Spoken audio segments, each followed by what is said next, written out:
Legend has it that vegetables were better before. So we are going to go back in time and visit the hallowed French Academy of Agriculture.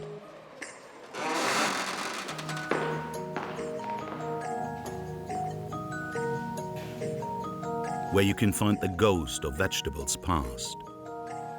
Between two old pamphlets on farming, we stumble across a hidden gem. The food composition table from 60 years ago.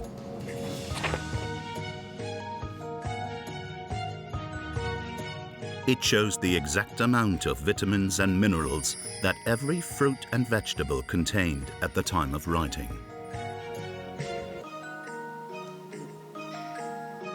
So we came up with a very simple idea to compare these old statistics with those of today.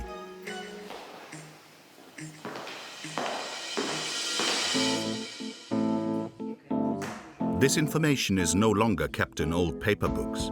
It is now kept on the internet. We discovered a little-known fact. Fruit and vegetables have lost some of their vitamins and minerals. Take green beans, for example. In 1960, they contained 65 milligrams of calcium for every 100 grams. In 2017, they contain no more than 48.5 milligrams. That's a quarter less calcium. The same thing for vitamin C, 19 milligrams at the time versus 13.6 today. One by one, we examined the 70 most consumed fruit and vegetables and compiled the results into this table. The results show a dramatic deterioration. In the space of 60 years, all 70 fruit and vegetables have lost an average of 16% of their calcium, 27% of their vitamin C, and almost less than half of their iron levels.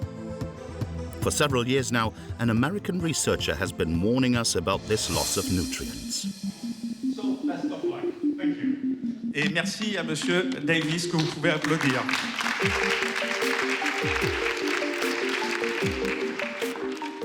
I'm here to tell you about an important problem that many people are not aware of, nutritional declines in foods. Donald Davis is a biochemist. He has worked at the University of Austin, Texas. We showed him our comparative table. This looks like similar to what we find in US data and UK data. So what do you think? In the United States, Donald Davis analyzed the development of 43 vegetables between 1950 and 1999. I think that most of these declines are caused by increases in yield. When yields go up, there's less nutrients per weight of the food. A lot of agricultural scientists may not know about how big these effects are. This is kind of an embarrassing of they're always wanting to increase yield. If modern breeding was causing increases in flavor and increases in nutrients, I think they would talk about it a lot more. The tomato is one of the fruits that has seen the largest drop in nutrients, a quarter of its calcium and more than half of its vitamins. In order to understand this decline, we must trace fruit and vegetables back to their origin. Before the fruit even grows, the seed determines everything. Tomato farmers choose their seeds from these brochures. They are published by manufacturers such as Syngenta, Vilmorin or Close. To attract farmers, they mention their size, shape, color, and, in particular, their productivity.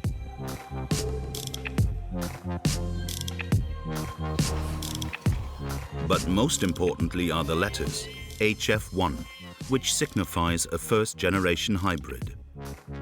And that's how we get a hybrid.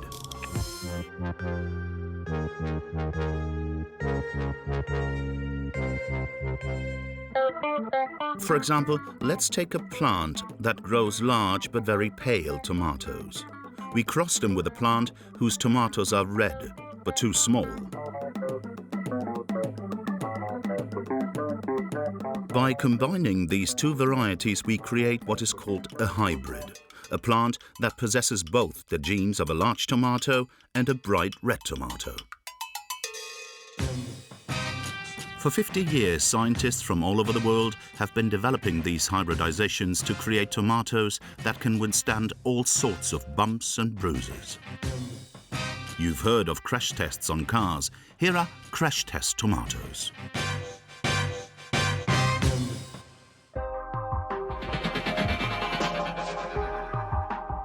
During the 1980s, these laboratory tomatoes flooded the market.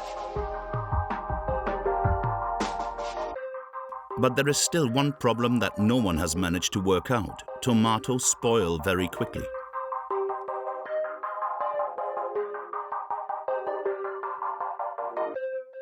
Until the day scientists invent the eternal tomato.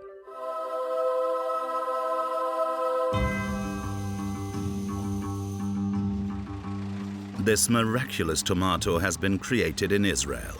For 70 years, this country has revolutionized the farming industry. It has managed to grow fruit and vegetables in the middle of the desert.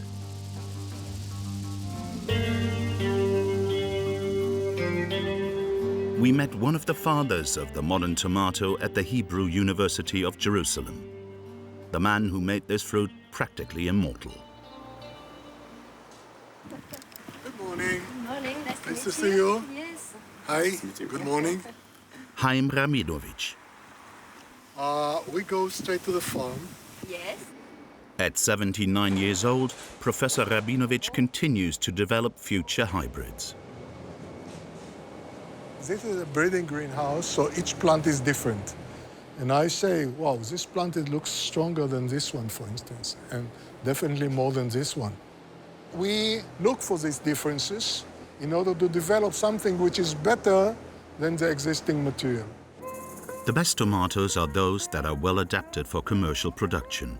Because although the researcher and his assistant may well be university lecturers, they also work for private corporations. Their research is currently funded by French seed company Vilmorin.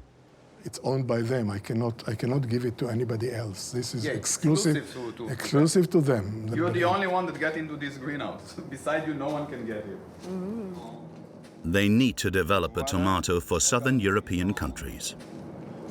Here there is a big one, look. Vilmorin are looking to have a winning hybrid in the Balkan market, which have a fruit size around 300 grams.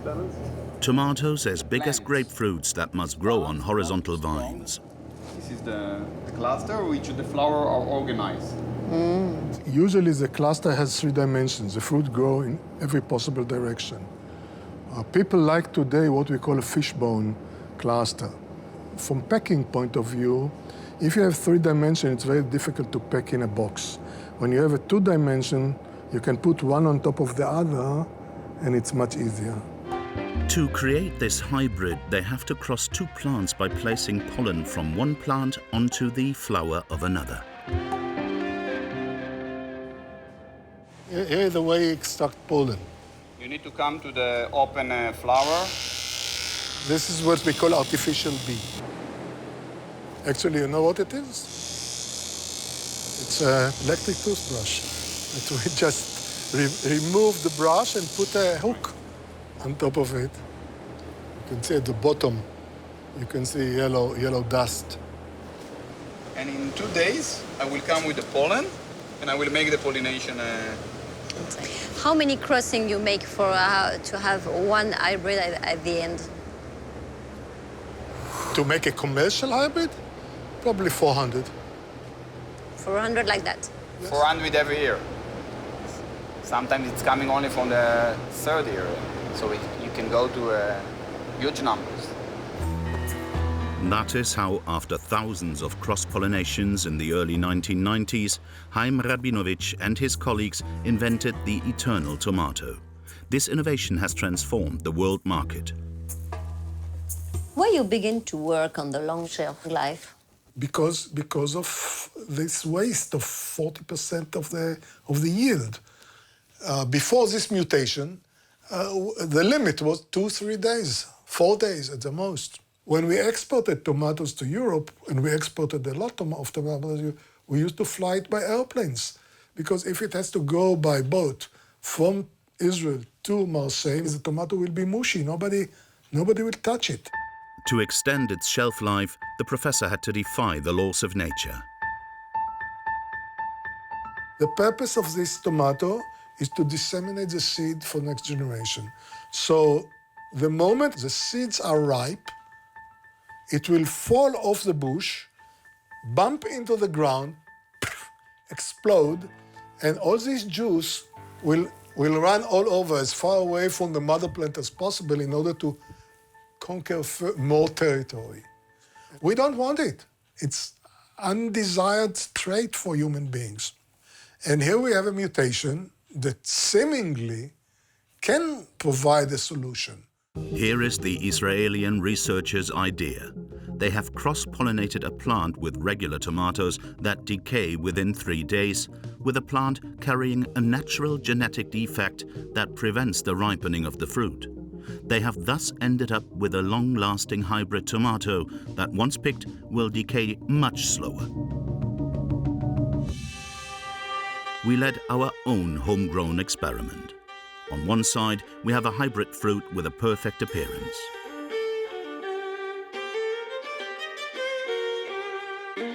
On the other side, an heirloom tomato that has not undergone any hybridization, with its speckled yellow skin and other small imperfections. Now, all we have to do is wait. After 3 days, the two tomatoes still look completely fine. But after a week, the heirloom tomato is no longer fit for sale because of these little black marks. Within 2 weeks, it even starts to go moldy. And what about the hybrid? Unaffected. In 2 weeks, it has not changed at all. Except for one thing. The stem comes off. It was only after day 25 that the hybrid became unsellable, now with mold and softer skin. Without hybridization, it would have looked like this. Its shelf life has therefore gone from 3 days to almost 3 weeks. But just like any deal for eternal youth, there is a price to pay. You can taste them.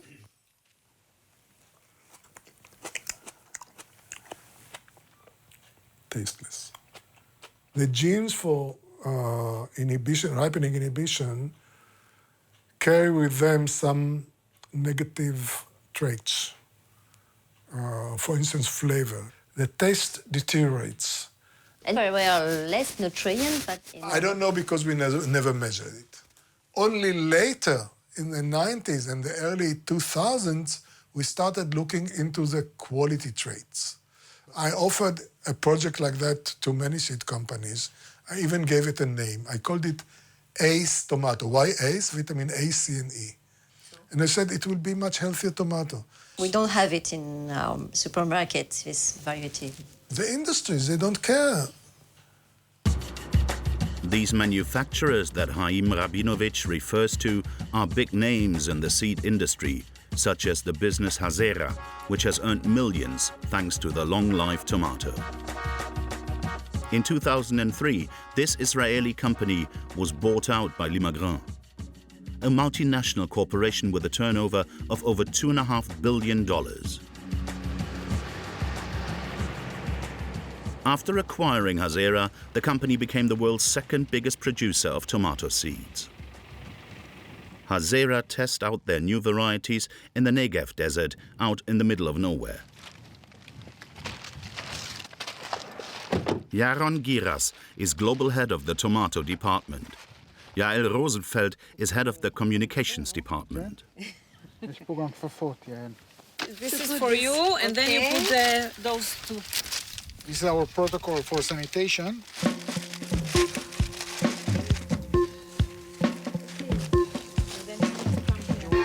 The The 120 varieties in this demonstration greenhouse are advertised right down to their stem.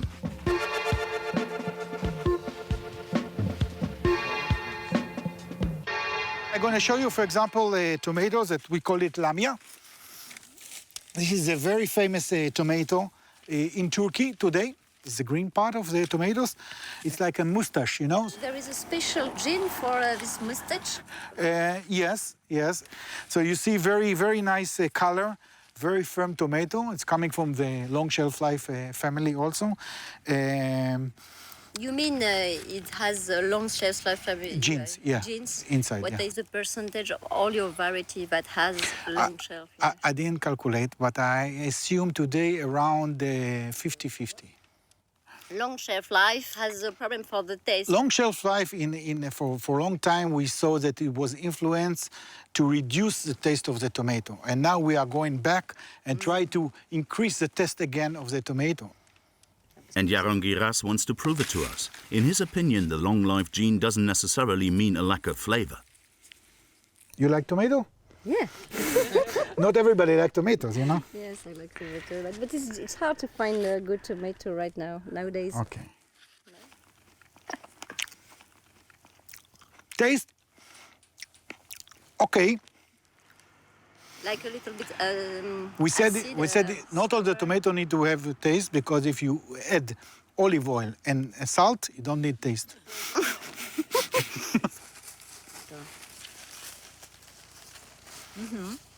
I tell you, I know what is tomato. This is okay. Yeah, okay. Yeah, There is a worse. but for the market and for what they want, this is okay. I'm going to show you some tomatoes that you said, wow.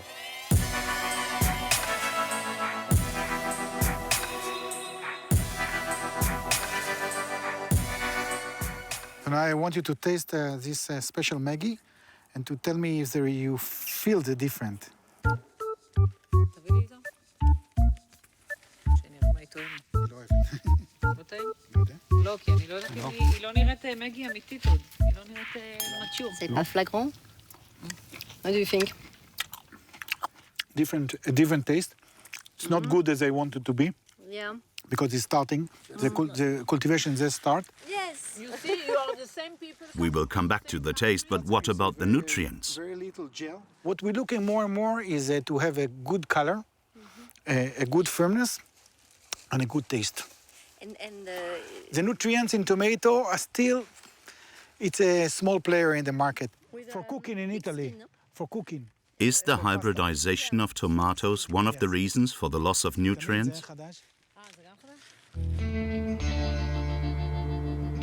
In the south of France, in Bellegarde-du-Razès, Jean-Luc Borrol is one of the last artisan seed sellers in the country.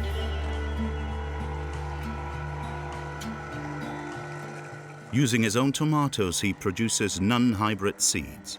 These are heirloom seeds.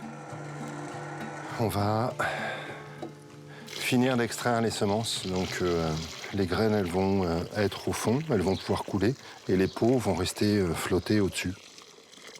Cette technique-là de faire ses propres semences, tout le monde le faisait avant, parce que chaque agriculteur savait que de la semence dépendaient les futures récoltes. Donc c'était vraiment quelque chose que chaque agriculteur faisait avec soin, simplement parce que, ne serait-ce que pour pouvoir manger, il fallait vraiment... le plus important, c'est la semence. Et maintenant, ils ne le font plus, parce qu'il y a des grandes entreprises qui le font pour eux. Donc c'est un geste devenu un peu rare. Ouais, presque hérétique.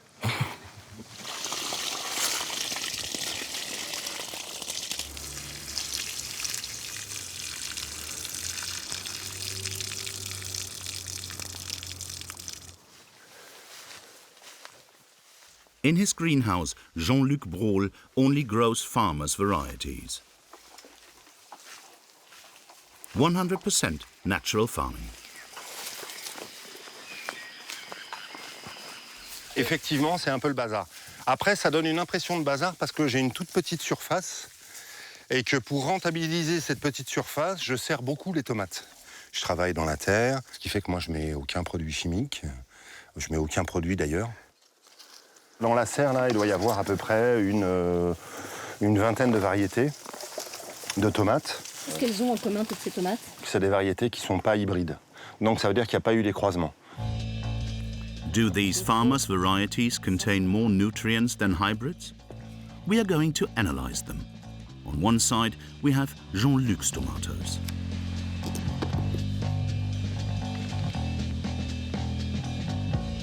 On the other, a hybrid with a similar appearance bought from the supermarket.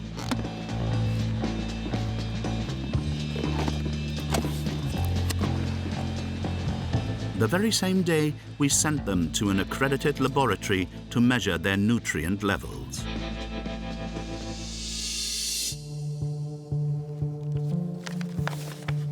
Three weeks later, the results arrive. The hybrid tomato contains a significantly lower level of the 5 nutrients analyzed. It contains 63% less calcium, 29% less magnesium, and 72% less vitamin C. The levels of lycopene and polyphenols, 2 antioxidants that help fight cardiovascular diseases, are 2 times lower in the hybrid than in the farmer's variety tomato.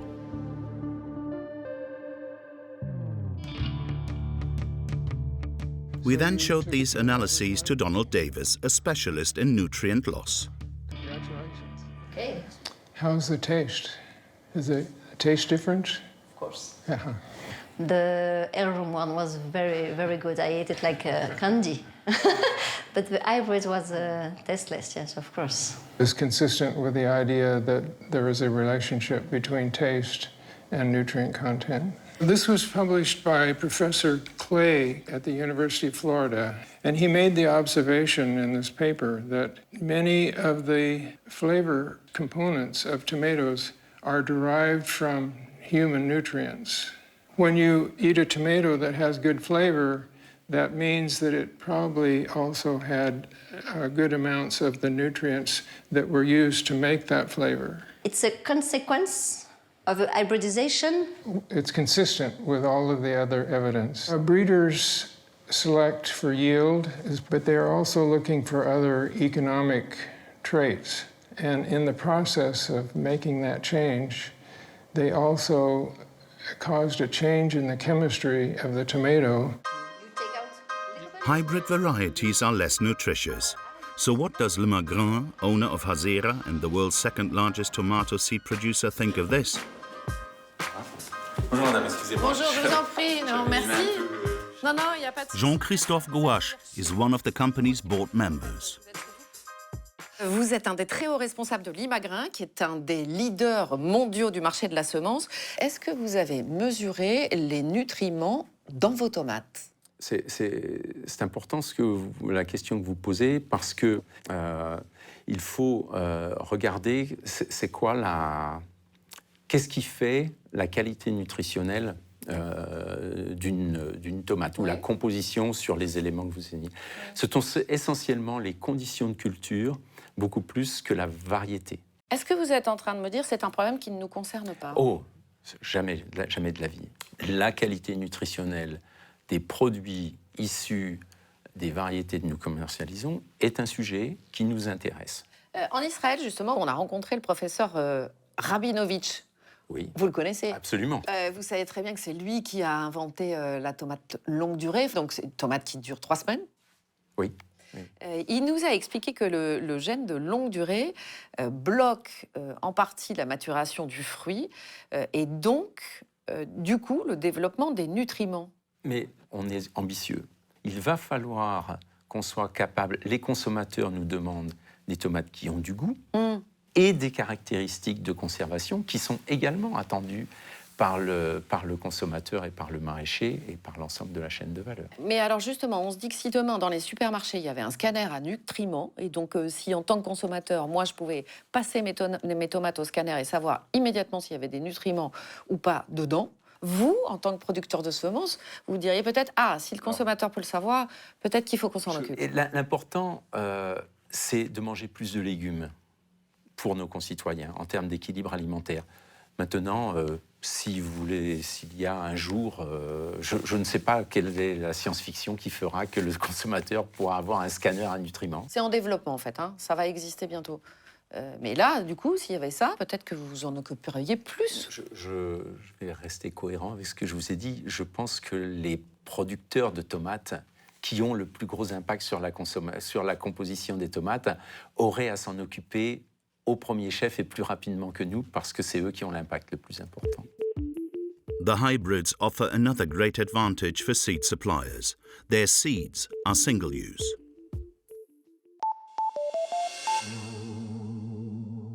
If you plant the seed of a hybrid plant, the genes mix, and when the plant grows, it's the luck of the draw. The tomatoes could be small, striped, or misshapen. This is why farmers must buy more seeds every year.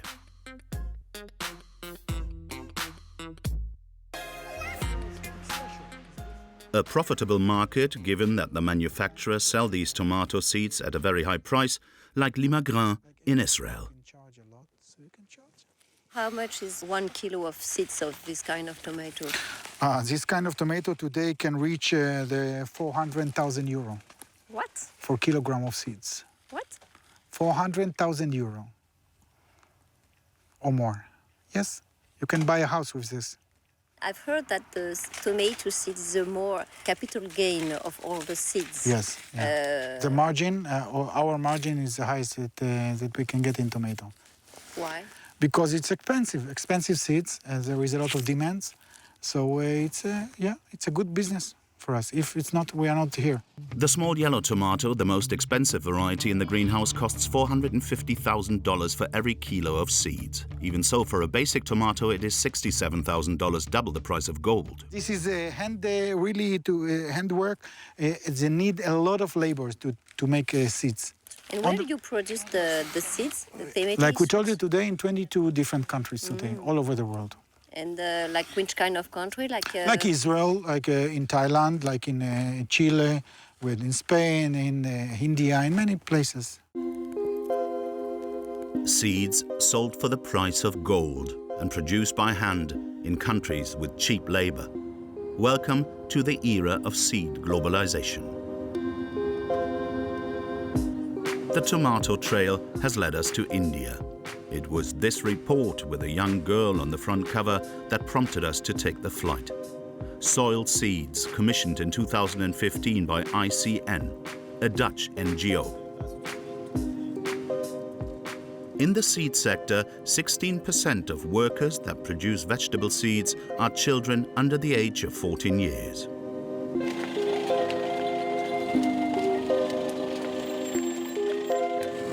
These seeds are produced in the state of Karnataka, in remote villages that are amongst the poorest in the whole country.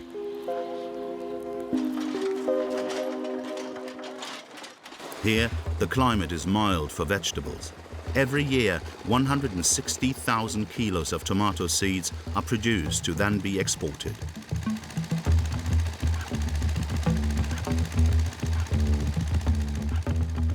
The 5 biggest multinational seed companies can be found here on this plain: BASF, DuPont, Bayer Monsanto, Syngenta, and Limagrin. We are going to travel across it, together with the Hindu god Ganesh and one of the researchers from this NGO that works against child labor. In India, working before the age of 14 is illegal. Ravi Raj roams the area to count the children in the fields.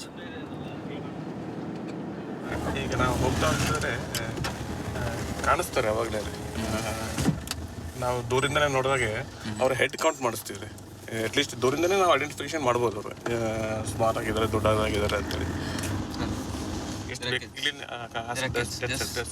Right side ಮಕ್ಕಳಿಗೆ ಕಲ್ಲಂಗಡಿ ಬೀಜನ ತೆಗಿತಾ ಇದ್ರು. Along with our translator, we approached the children.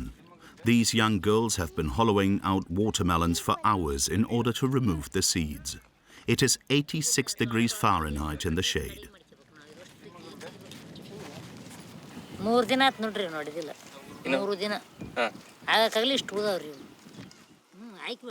These girls have been recruited by a farmer who works for an Indian seed company. ಏನೋ ಒಂದು ಸ್ವಲ್ಪ ಕೊಡ್ತೀವಿ ಅಂತ ಹೇಳಿದ್ರೆ ಆದರೆ ಸುಮಾರು ಒಂದು 50 ರೂಪಾಯಿ ಕೊಡ್ಬೋದು ಅನಿಸುತ್ತೆ. According to Ravi in Karnataka, the tomato hybrid industry is one of the largest employers of child labor.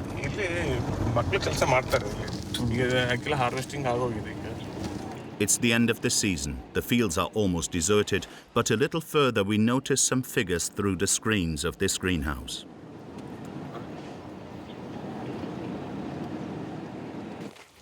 This farm is a subcontractor of the Swiss multinational Syngenta. Around 10 workers prune the tomato plants. A girl who is smaller than the others stares at us. The young girl on the left quietly tells her to bend down.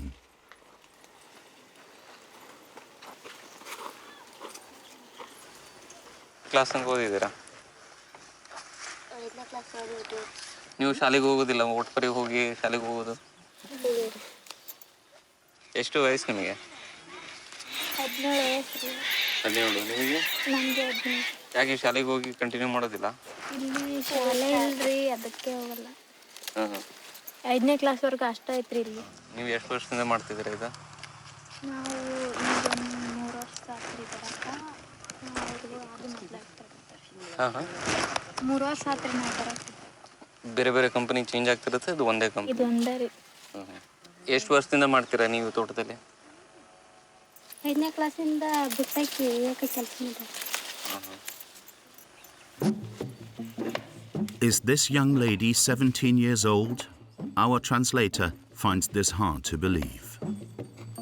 I don't think she is 17. Looking at her, probably she is much younger than 17, which is very much apparent that she has been trying to hide her age. In Karnataka, 800 farms have a contract with Syngenta.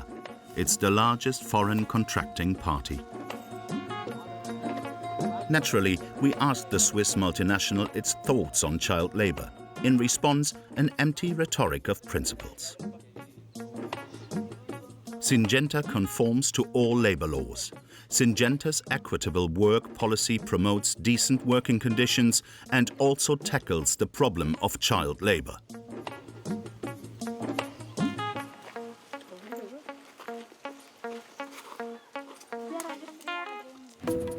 Why are children hired by farmers that work for these big seed companies?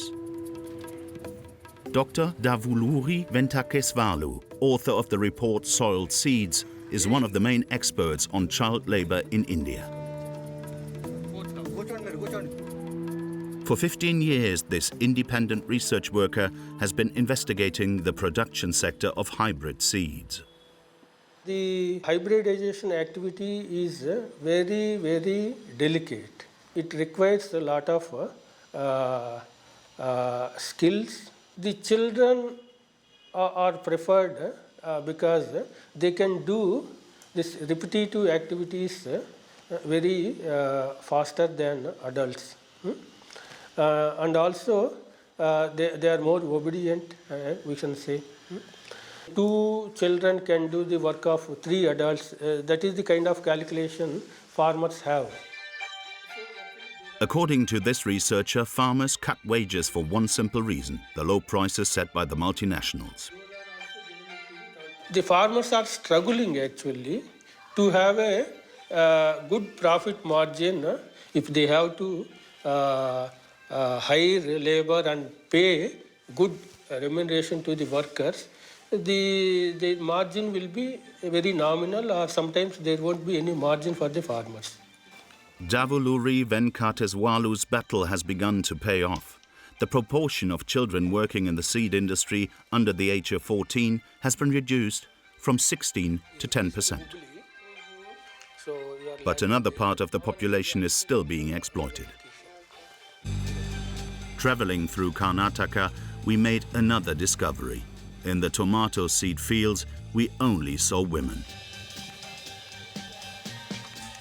We found out why during our visit to Chaman Gauda Doda Goda's farm. Tomato for who? HM class, 3 variety only. In India, Limagrin operates under the name HM Clause. The French seed company is in contract with 600 farmers in the region. Crossing running ಮಾಡ್ತಿದ್ದಾರೆ ಈಗ. Bent over under the blazing sun, these women remove the pollen from flowers with tweezers for 8 hours a day. ಈಗ ಬರೀ ಇಲ್ಲಿ ಮಹಿಳೆಯರು ಕೆಲಸ ಮಾಡ್ತಾರಲ್ಲ, ಅದ್ಯಾಕೆ ಗಂಡಸರು ಮಾಡೋದಿಲ್ಲ? ಅವ್ರ ಗಂಡು ಮಕ್ಳು ಅಂದ್ರೆ ಕಡಿ ಕಡಿತಾರ, ಹೊರ್ತಾರ, ಬಂದ್ರೆ ಹಾಕ್ತಾರ, ಬೀಳ್ಸಂದ್ರೆ ಬೀಳಿಸ್ತಾರ. ಆಮ್ಯಾಗ ಸಿಗಂಗಿಲ್ಲ. ಆಮೇಲೆ ಕೂಲಿ ಅವ್ರಿಗೆ ಜಾಸ್ತಿ ರೀ, 300 ರೂಪಾಯಿ ಕೂಲಿ ಗಂಡು ಮಕ್ಳಿಗೆ ಆದ್ರೆ. ಇವ್ರಿಗೆ ಆದ್ರೆ 200 ರೂಪಾಯಿ. Their heads buried in pollen and fertilizers for just $2.80 a day. It is not much, and what's more, it is illegal. In India, employers must comply with the minimum wage.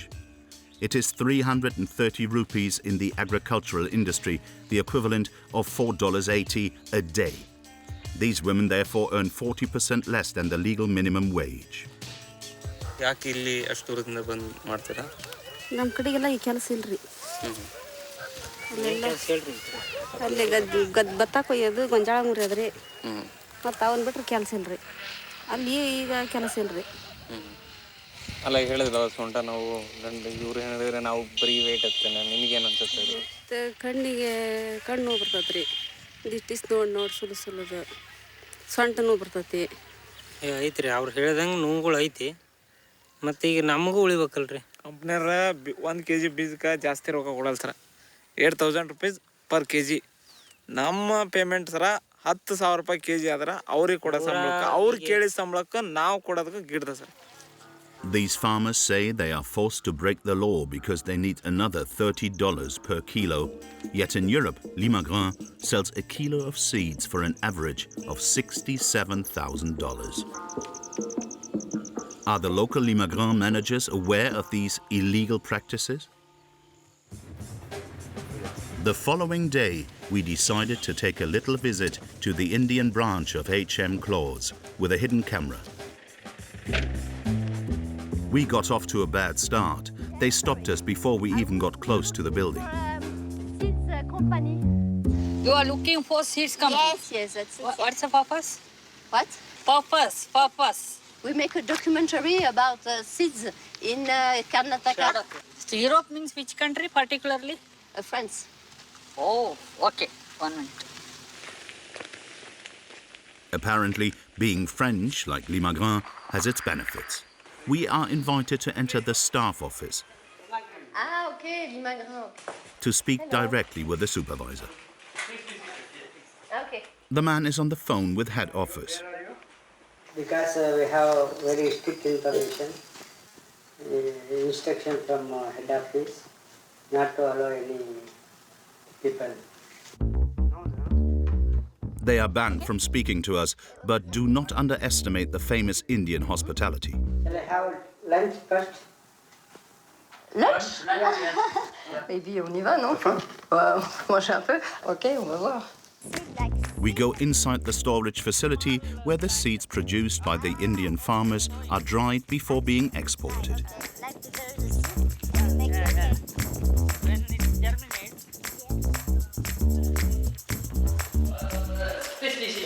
Oh, thank you.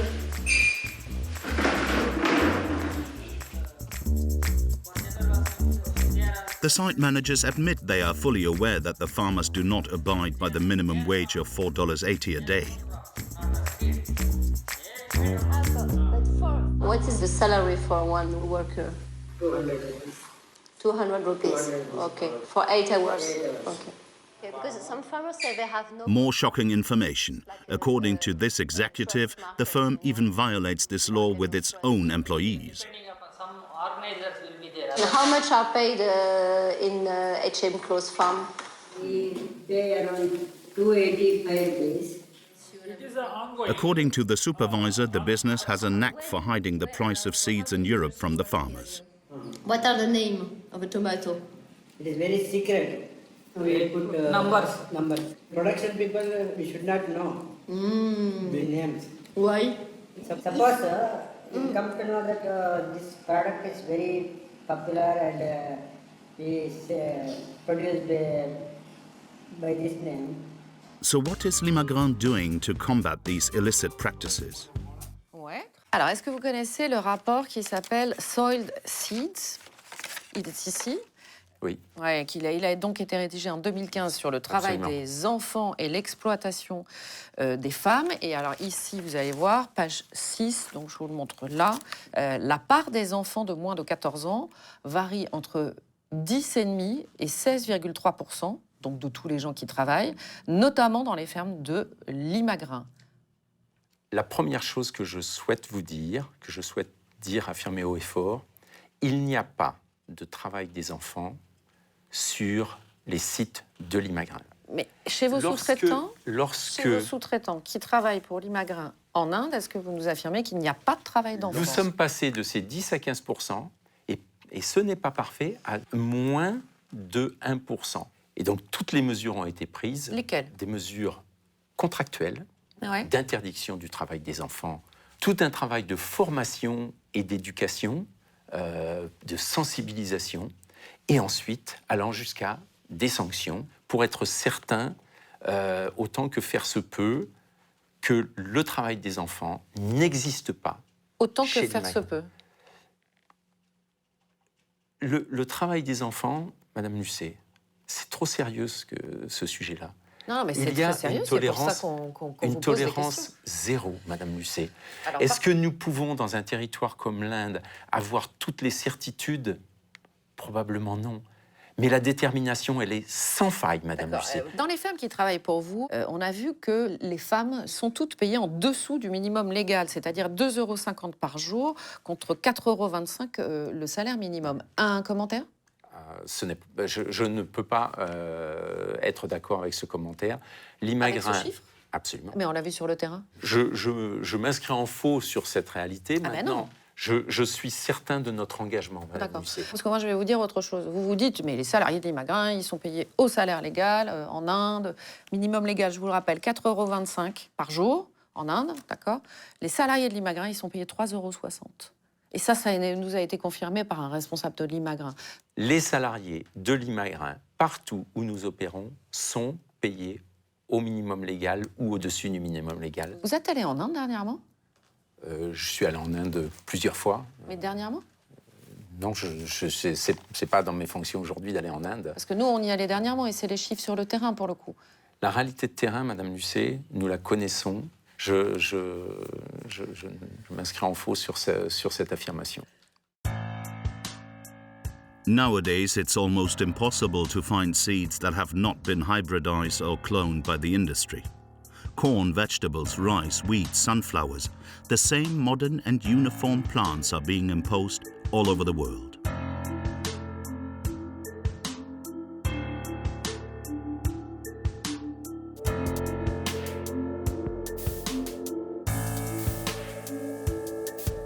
As a result, 2/3 of all seeds sold in the world now belong to 4 multinationals: Bayer Monsanto, Dow-Dupont, Syngenta, and Limagrin. This privatization of nature is destroying biodiversity. In 2009, a man launched a global appeal to the United Nations. At the time, Olivier Descouter was a United Nations Special Rapporteur on the right to food. 75% of agrobiodiversity has been lost as a result of the pressure towards the adoption of uniform improved variety. We are meeting him at his home in Brussels. Despite his calm demeanor, c'est le bon sens agronomique, quoi. The former UN Special Rapporteur is frustrated that his warnings are falling on deaf ears. C'est un chiffre alarmant, c'est 75% de plantes qu'on a perdues, parce que la biodiversité n'est pas juste un luxe de botanistes, c'est essentiel à la sécurité alimentaire mondiale. Pourquoi? Parce qu'on ne peut pas anticiper à l'avenir le type d'insectes ravageurs qui va se développer, le type de maladie qui peut affecter les plantes, les impacts qu'auront les ruptures climatiques. On a besoin de ce réservoir de solutions pour l'avenir pour faire face à ces menaces que, par définition, l'on ne peut pas entièrement anticiper. Fragile plants is not such a bad thing for the large seed companies, because out of these 4 multinationals that dominate the world seed market, 3 are pesticide manufacturers: Bayer Monsanto, Dow-Dupont and Syngenta. La grande difficulté face à laquelle nous sommes, c'est que les agriculteurs reçoivent une sorte de package. On leur dit, si vous achetez ces semences, ça marche mieux avec ces pesticides, ou ça ne marche qu'avec ces pesticides, et ça marche mieux avec ces engrais. Et donc, on va développer des semences réactives aux intrants. Seeds are a perfect Trojan horse for these chemical products. As a result, 3 million tons of pesticides are sold annually worldwide. À terme, on va manger la même chose de Dakar à Miami, de Paris à Bangkok. En gros, c'est ça le monde de demain vu par les semenciers. Pendant des millénaires, l'on avait des semences en quantité, en variété très grande, et ces semences étaient améliorées au fil des récoltes, année après année, par les paysans, par des méthodes qu'on pourrait qualifier aujourd'hui d'artisanales.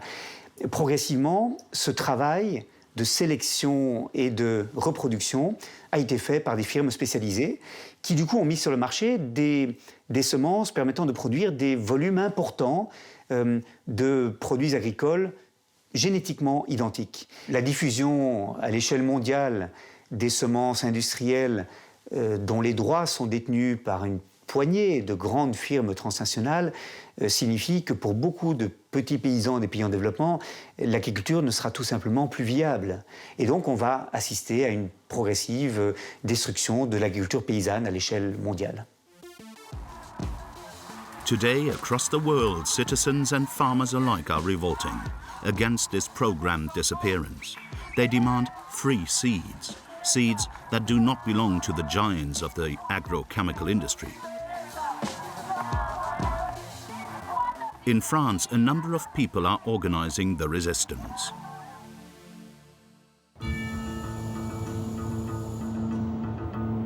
In the southwest of the country, in the depth of a valley, you will find the hideout of Cocopelli.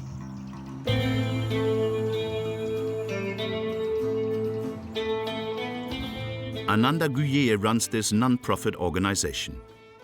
They are trying to protect traditional and forgotten vegetable varieties. Their collection includes 2,400 vegetables that are now rare, such as this beige-colored cucumber Puna Kera or orange Swiss chard.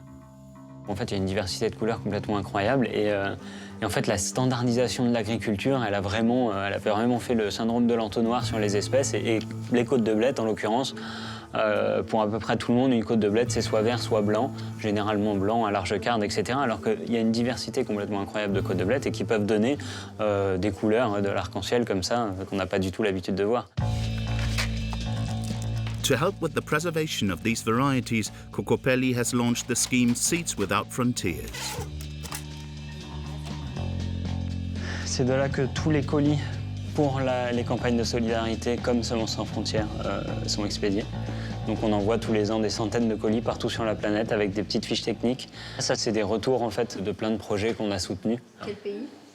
Oula, mais là, il y a quasiment tous les pays. On en a en Inde, on en a en Amérique centrale, en Amérique du Sud, un peu partout en Asie aussi. Enfin, vraiment, en fait, ces populations ont été totalement asservies par les multinationales de l'agrochimie, de l'agroalimentaire. Et du coup, ils perdent toute leur variété hyper vite, des fois en l'espace d'1 ou 2 saisons.